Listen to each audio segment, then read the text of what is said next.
بسم اللہ الرحمن الرحیم۔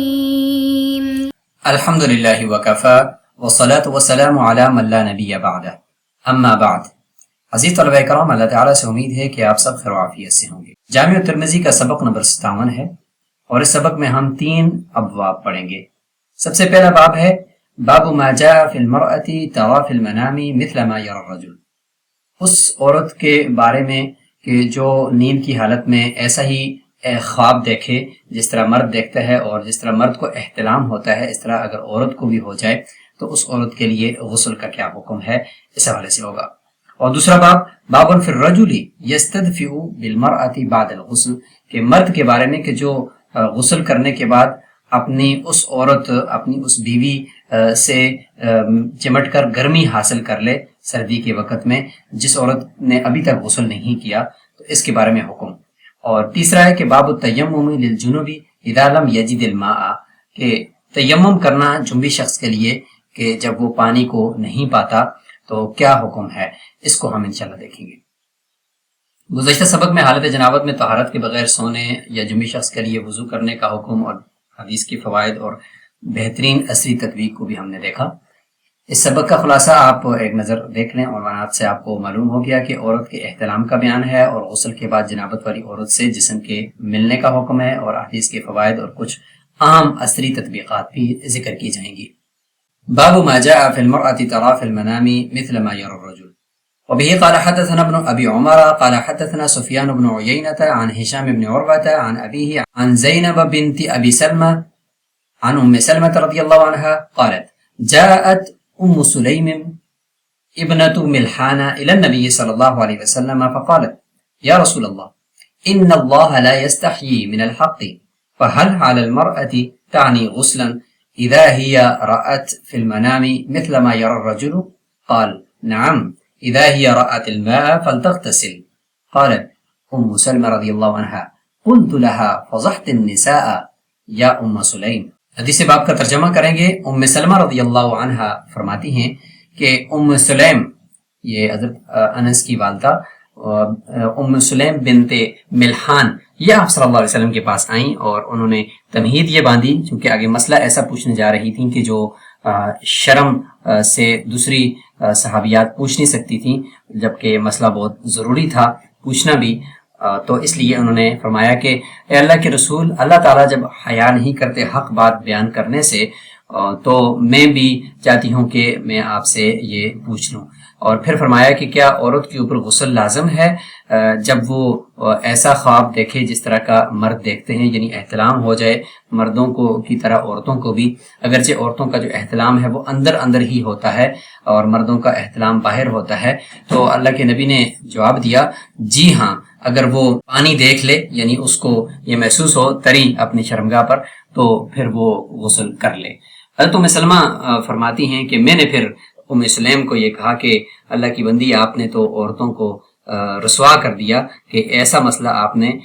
لوگوں کے سامنے پوچھ لیا، کیونکہ عورتیں جب ام سلمہ رضی اللہ عنہ مسئلہ پوچھ رہی ہوتی ہیں تو وہ عورتوں کے بیچ میں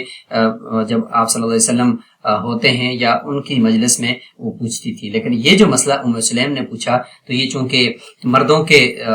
کے سامنے پوچھا، تو اس لیے حضرت ام سلمہ نے ان سے یہ فرمایا کہ آپ نے عورتوں کو جو ہے نا وہ رسوا کیا کہ ایسا اہم مسئلہ جو ہے وہ مردوں کے سامنے پوچھ لیا۔ امام ابو عیسیٰ ترمذی رحمہ اللہ فرماتے ہیں یہ حدیث حسن صحیح ہے، اور یہی تمام فقہا کا قول ہے کہ عورت اگر خواب میں وہ دیکھ لے جو مرد دیکھتے ہیں اور اس کو انزال بھی ہو جائے تو اس کے اوپر غسل لازم ہے، اور یہی سفیان ثوری، امام شافعی رحمہ اللہ کا بھی قول ہے۔ اور اس باب کے اندر ام سلیم کی اپنی روایت اور خولہ کی، حضرت عائشہ کی اور حضرت انس بن مالک رضی اللہ عنہ کی روایات بھی موجود ہیں۔ اگلا باب ہے کہ باب فی الرجل یستدفئ بالمرأة بعد الغسل، کہ مرد اپنی عورت سے اس کی حالت جنابت کے اندر اپنا غسل مکمل کرنے کے بعد اس کے جسم کے ساتھ اپنا جسم ملا کر گرمی حاصل کرے، تو اس کا کیا حکم ہے۔ کیونکہ یہ باب اس لیے باندھا کہ عورت ابھی تک غسل اس نے کیا نہیں ہے، تو کیا اس کا جسم ناپاک ہے جس کی وجہ سے اس کا جسم بھی ناپاک ہو جائے گا؟ تو اس کا ازالہ کرنے کے لیے یہاں پہ یہ باب لایا ہے کہ وہ بھی قال حدثنا حناد قال حدثنا بقيع عن قريث عن الشعبي عن مسروق عن عائشة رضي الله عنها قالت ربما اغتسل النبي صلی اللہ علیہ وسلم من الجنابة ثم جاء فاستدفى بي فضممته إلي ولم اغتسل. حضرت عائشہ رضی اللہ عنہ فرماتی ہیں کہ بعض مرتبہ ایسا بھی ہوتا تھا کہ رسول اللہ صلی اللہ علیہ وسلم جنابت کا غسل فرماتے اور پھر میرے پاس آتے. سردیوں کے دنوں میں وہ میرے جسم سے گرمی حاصل کرنے کے لیے جسم کو ملاتے تو میں آپ صلی اللہ علیہ وسلم کو اپنے جسم کے ساتھ ملا لیتی تھی اور اس کے بعد پھر آپ صلی اللہ علیہ وسلم الگ ہو جاتے، لیکن میں نے اس وقت تک غسل نہیں کیا ہوتا تھا. امام ابو عیسیٰ ترمذی رحمہ اللہ فرماتے ہیں کہ یہ حدیث اس کی سند کے اندر کوئی سختی یا کوئی کمزوری نہیں ہے، اور یہی صحابہ کرام اور یہی قول ہے کہ اگر شخص غسل کر لے اس کے بعد کوئی حرج نہیں ہے کہ وہ اپنی بیوی کے جسم سے گرمی حاصل کرنے کے لیے اس کے ساتھ اپنا جسم ملا لے اور اس کے ساتھ تھوڑی دیر کے لیے سو جائے پہلے اس کے کہ اس عورت نے غسل کر لیا ہو. امام سفیان ثوری، امام شافعی، امام احمد، امام اسحاق سب کا یہی قول. تیسرا باب ہے باب التیمم للجنوب اذا لم یجد الماء، کہ حالت جنابت میں تیمم کا کیا حکم ہے اگر کسی شخص کے پاس پانی نہ ہو اور نماز رہی ہو تو کیا کرے. وبه قال حدثنا محمد بن بشار ومحمود بن غيلان قال حدثنا ابو احمد الزبيري قال حدثنا سفيان عن خالد الحذاء عن ابي قلابة عن عمرو بن بجدان عن ابي ذر رضي الله عنه ان رسول الله صلى الله عليه وسلم قال ان الصعيد الطيب طهور المسلم وان لم يجد الماء 10 سنين فاذا وجد الماء فليمسه بشرته فان ذلك خير. وقال محمود في حديثه ان صعيد الطيب وضوء المسلم. وفي الباب عن ابي هريره وعبد الله بن عمرو وعمران بن حسين رضي الله عنه. قال ابو عيسى وهكذا روى غير واحد عن خالد الحذاء عن ابي قلابة عن عمرو بن بجدان عن ابي ذر رضي الله عنه. وقد روى هذا الحديث ايوب عن ابي قلابة عن رجل من بني عامر عن ابي ذر رضي الله عنه ولم يسمه، وهذا حديث حسن. وهو قول عامة الفقهاء أن الجنب والحائض إذا لم يجد الماء تيمم وصليا. ويروى عن ابن مسعود رضي الله عنه أنه كان لا يرى التيمم للجنب وإن لم يجد الماء. ويروى عنه أنه رجع عن قوله فقال تيمم إذا لم يجد الماء. وبه يقول سفيان الثوري ومالك والشافعي وأحمد وإسحاق رحمهم الله. ترجمہ. حضرت ابو ذر رضی اللہ عنہ کی روایت ہے کہ آپ صلی اللہ علیہ وسلم نے فرمایا کہ پاک جو مٹی ہے وہ مسلمان کے لیے طہارت کا ذریعہ ہے اور یہ طہارت کا ایک سبب ہے، اور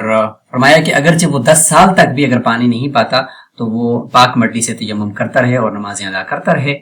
اور جب وہ پانی پا لے تو پھر اس کے ذریعے سے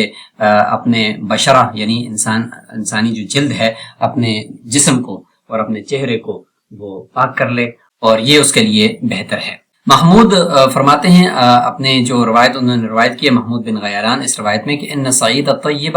وضوء المسلم، یہاں پہ طہور المسلم تھا اور یہاں پہ انہوں نے وضوء المسلم یہ بھی ذکر کیا ہے. اور اس باب میں حضرت ابو ہریرہ رضی اللہ عنہ اور عبداللہ بن عمر اور عمران بن حسین رضی اللہ عنہ کی روایات بھی موجود ہیں. امام ترمذی رحمہ اللہ فرماتے ہیں کہ خالد الحذاء سے بہت سے روات نے اس حدیث کو روایت کیا ہے، اور وہ پھر آگے ابو قلابہ سے اور وہ عمرو بن بجدان سے اور وہ ابو ذر رضی اللہ عنہ سے روایت کرتے ہیں. اور اس حدیث کو ایوب نے بھی ابو قلابہ سے روایت کیا ہے، اور ابو قلابہ آگے بنی عامر کے ایک مجہول شخص سے روایت بھی کرتے ہیں، اور پھر بنو عامر کے اس مجہول شخص نے آگے حضرت ابو ذر رضی اللہ عنہ سے روایت کیا ہے، لیکن اس شخص کا نام کسی نے متعین نہیں کیا اور نہ ہی ابو قلابہ نے اس کا نام ذکر کیا ہے. اور یہ حدیث فرماتے ہیں کہ حسن بھی ہے، اور یہی عام سب فقہا کا قول ہے کہ جنبی شخص اور حائضہ عورت اگر وہ پانی نہیں پاتے اور اب ان کو نماز پڑھنی ہے تو وہ تیمم کریں گے اور نماز پڑھیں گے. ایک روایت حضرت عبداللہ بن مسعود رضی اللہ عنہ سے یہ بھی آ رہی ہے کہ وہ تیمم کو جائز نہیں سمجھتے تھے جنبی شخص کے لیے، اگرچہ وہ پانی نہ بھی پائے لیکن پھر بھی وہ فرماتے تھے کہ وہ تیمم نہیں کرے گا. لیکن ایک روایت ان سے یہ بھی ہے کہ انہوں نے اپنے اس قول سے رجوع کر لیا تھا اور فرمایا تھا کہ جب پانی نہ پائے تو اس کو تیمم کر لینا چاہیے، اور یہی سفیان ثوری، امام مالک، امام شافعی، امام احمد، امام اسحاق رحمہم اللہ کا قول ہے. اب ہم جو احادیث ہم نے دیکھی ہیں ان کے راویوں کے حالات دیکھ لیتے ہیں. ام سلیم بنت ملحان یہ کون ہیں؟ تو ان کے بارے میں فرماتے ہیں کہ حضرت انس بن مالک رضی اللہ عنہ کی والدہ تھیں اور ان کے نام کے اندر اختلاف ہے، اور مالک بن نضر جو حضرت انس بن مالک کے والد اور ان کے شوہر ہیں، انہوں نے ان کے ساتھ نکاح کیا تھا اور حضرت انس رضی اللہ عنہ کی ولادت ہوئی تھی، اور ان سے سب سے پہلے نکاح کیا تھا مالک بن نضر نے جب وہ مشرک تھے، اور بعد میں پھر مشرک ہونے کی حالت کے اندر ہی وہ فوت ہو گئے، تو اس کے بعد پھر انہوں نے یعنی اسلام قبول کر لیا تھا، اور اسلام قبول کرنے کے بعد ابو طلحہ نے حالت شرک کے اندر ہی ان کو نکاح کا پیغام بھیجا، تو انہوں نے پھر انکار کر دیا اور انہوں نے ابو طلحہ کو اسلام کی دعوت دی، تو حضرت ابو طلحہ نے اسلام قبول کر لیا۔ اس کے بعد پھر حضرت ام سلیم نے ان سے کہا کہ میں نے ابھی آپ سے نکاح کرنا ہے اور میں آپ سے کسی قسم کا کوئی مہر بھی نہیں لیتی، آپ کا اسلام لانا ہی یہی میرے لیے بس مہر ہے۔ پھر حضرت ابو طلحہ نے ان سے نکاح کر لیا۔ اس صحابیہ سے ان کے اخلاق کے بارے میں بہت زیادہ روایات ہیں کہ یہ بہت با اخلاق تھیں، اور ان سے روایت کرنے والے آگے ایک بڑی تعداد راویوں کی موجود ہے۔ سفیان سے مراد سفیان ثوری ہیں اس باب میں۔ خالد بن الحذاء، ان سے مراد خالد ہیں جو خالد بن مہران ابو المنازل اب البصری ثقہ ہیں۔ حذاء ان کو اس لیے کہتے ہیں کہ یہ جو موچی تھے تو ان کے پاس جا کر یہ بیٹھا کرتے تھے۔ ابو قلابہ عبداللہ بن زید بن عمر یا بن عامر الجرمی البصری، یہ ثقہ ہیں اور مرسل روایات بہت زیادہ ذکر کرتے رہتے ہیں۔ عمر بن بجدان، یہ با کے ضمہ کے ساتھ ہے اور جیم کے سکون کے ساتھ، العامری البصری، اور ابو قلابہ نے ان سے روایت کیا ہے، اس کے علاوہ کسی اور نے ان سے روایت نہیں کی۔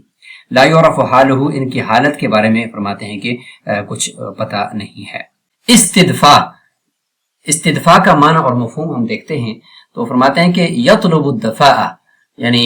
حرارہ اور گرمی اور تپش وہ طلب کرنے کو استدفاع کہتے ہیں، سین تا طلب کے لیے ہوتی ہے۔ اور ثم جاء فاستدفع بی ای طلب الحرارة منی بیوم وضع اعضاء شریفة على اعضائی من غیر حائل۔ اور قرآن مجید میں بھی ہے لکم فیہا دفء، دفء کا معنی ہوتا ہے ما تستدفئون به، مرد کی طرح عورت کا بھی نیند میں احتلام کیا ہوتا ہے یا نہیں ہوتا، اس بارے میں معارف السنن کے اندر یہ تفصیل موجود ہے۔ صاحب معارف السنن فرماتے ہیں کہ حدیث سے یہ پتہ چلتا ہے کہ عورت کو بھی احتلام ہوتا ہے۔ اطباء کا اس میں اختلاف نقل کیا ہے کہ عورت کے اندر منی موجود ہوتی ہے یا نہیں، اس کے بارے میں اختلاف ہے۔ البتہ اس پر اتفاق موجود ہے کہ عورت کے اندر ایسا مادہ اور ایسا پانی موجود ہوتا ہے کہ جس کی وجہ سے وہ حاملہ ہوتی ہے، تو وہ تو موجود ہوتا ہے، اور اسی میں ایک دلیل ہے کہ عورت کے اوپر جب وہ اس کا انزال ہو جاتا ہے تو اس کے اوپر غسل واجب ہو جاتا ہے۔ پانی کی عدم موجودگی میں جنبی شخص کے لیے تیمم کا جو حکم ہے وہ معارف السنن میں کچھ یوں ذکر کیا گیا ہے۔ حضرت عمر رضی اللہ عنہ کی حدیث نقل کی گئی ہے، اور روایت یہ ہے کہ اعمش فرماتے ہیں کہ میں نے شقیق بن سلمہ کو یہ فرماتے ہوئے سنا کہ میں حضرت عبداللہ بن مسعود اور ابو موسیٰ اشعری کے پاس موجود تھا۔ ابو موسیٰ اشعری نے حضرت عبداللہ بن مسعود سے پوچھا کہ اے ابا عبد الرحمن، آپ کیا سمجھتے ہیں کہ ایک جنبی شخص اگر اس کے پاس پانی نہ ہو تو وہ کیا کرے؟ تو حضرت عبداللہ بن مسعود رضی اللہ عنہ نے فرمایا کہ وہ وضو کے لیے پانی کی تلاش کرتا رہے اور نماز اس وقت تک نہ پڑھے جب تک کہ وہ پانی کو نہ پا لے، یعنی انہوں نے حکم نہیں دیا کہ وہ تیمم کر لے۔ تو ابو موسیٰ اشعری فرماتے ہیں کہ عمار بن یاسر رضی اللہ عنہ کی حدیث کے بارے میں آپ کا کیا خیال ہے کہ انہوں نے جب وہ ان کو رسول اللہ صلی اللہ علیہ وسلم نے فرمایا تھا کہ آپ کے لیے کافی ہے کہ آپ تیمم کر لیا کرو، تو حضرت عبداللہ بن مسعود رضی اللہ عنہ نے فرمایا کہ کیا آپ کو پتہ نہیں ہے کہ حضرت عمر رضی اللہ عنہ نے حضرت عمار کے قول کے اوپر قناعت نہیں کی؟ یعنی یہ مطلب نہیں ہے کہ حضرت عمار کی حدیث ٹھیک نہیں ہے، حدیث تو ان کی ٹھیک ہے کہ حضرت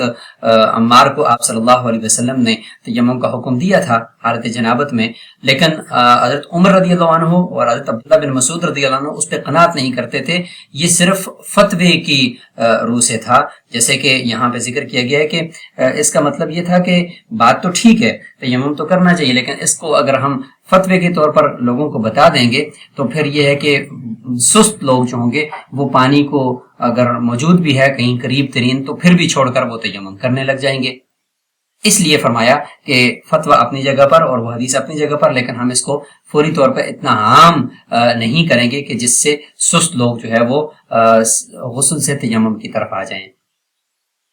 دوبارہ تیمم کرنے کی اجازت ہے۔ اب عورت کے لیے حالت جنابت کے احکام میں فرمایا کہ والمرأۃ کالرجل فی الاحتلام، جیسے کہ ام سلیم کی روایت کے اندر ہم نے دیکھ لیا، تو بدائع الصنائع کے اندر یہ ساری تفصیل ذکر کی گئی ہے۔ وفی الباب کے تحت جن احادیث کی طرف اشارہ کیا گیا تھا ان کو ہم دیکھتے ہیں۔ ام سلیم کی جو روایت ہے امام مسلم نے بھی ذکر کی ہے، اور خولہ کی جو روایت ہے اس کو نسائی امام احمد نے ذکر کیا ہے۔ حضرت عائشہ رضی اللہ عنہ کی روایت جو ہے اس کو بھی امام مسلم نے ذکر کیا ہے، اور امام مسلم نے ہی حضرت انس رضی اللہ عنہ کی حدیث کو بھی ذکر کیا ہے۔ اور اسی طریقے سے حضرت ابو ہریرہ رضی اللہ عنہ کی جو روایت ہے اس کو بزار نے بھی ذکر کیا، جس کے الفاظ یہ ہیں قال رسول اللہ صلی اللہ علیہ وسلم السعید وضوء المسلم وإن لم يجد الماء 10 سنین، یہی روایات اور اسی طریقے سے الفاظ یہاں پہ موجود ہیں۔ اور حضرت عبداللہ بن عامر کی جو روایت ہے وہ بھی امام احمد نے بھی ذکر کی ہے، اور اس کے اندر الفاظ ہیں کہ جاء رجل الی رسول اللہ صلی اللہ علیہ وسلم فقال یا رسول اللہ، سے یہ اس کے الفاظ آپ کو دیکھ لیجئے۔ اسی طریقے سے عمران بن حسین کی جو روایت ہے اس کو شیخین نے ذکر کیا ہے، اور اس کے الفاظ ہیں کہ کننا مع رسول اللہ صلی اللہ علیہ وسلم فی سفر فصلی بالناس فاذا هو برجل معتزل۔ سبق میں موجود احادیث کے فوائد دیکھ لیجئے کہ دینی مسائل کے استفسار میں شرم وہ رکاوٹ نہیں بننی چاہیے۔ حق بات پوچھنا اللہ اور رسول صلی اللہ علیہ وسلم کو پسند ہے۔ عورت کو بھی مرد کی طرح احترام ہوتا ہے، اور اگر خواب کے بعد تری نظر آئے تو غسل واجب ہے۔ جنابت کی جو نجاست ہے وہ حکمی ہے، حصی نہیں ہے، لہذا جنبی شخص کے جسم سے مس ہونے سے پاک شخص ناپاک نہیں ہوتا۔ اس کے علاوہ بھی دیکھ لیں، عصری تطبیق کو یہاں آپ نوٹ فرما لیں۔ سبق سے متعلق یہ سوالات ہیں، ان کو آپ اپنے پاس لکھ دیجئے اور ان کے جوابات آپ کمنٹ باکس کے اندر دیجئے گا۔ سبق کا خلاصہ ایک نظر دیکھ لیجئے۔ اسی کے ساتھ ہمارا یہ سبق نمبر 57 اپنے اختتام کو پہنچا۔ السلام علیکم ورحمۃ اللہ وبرکاتہ۔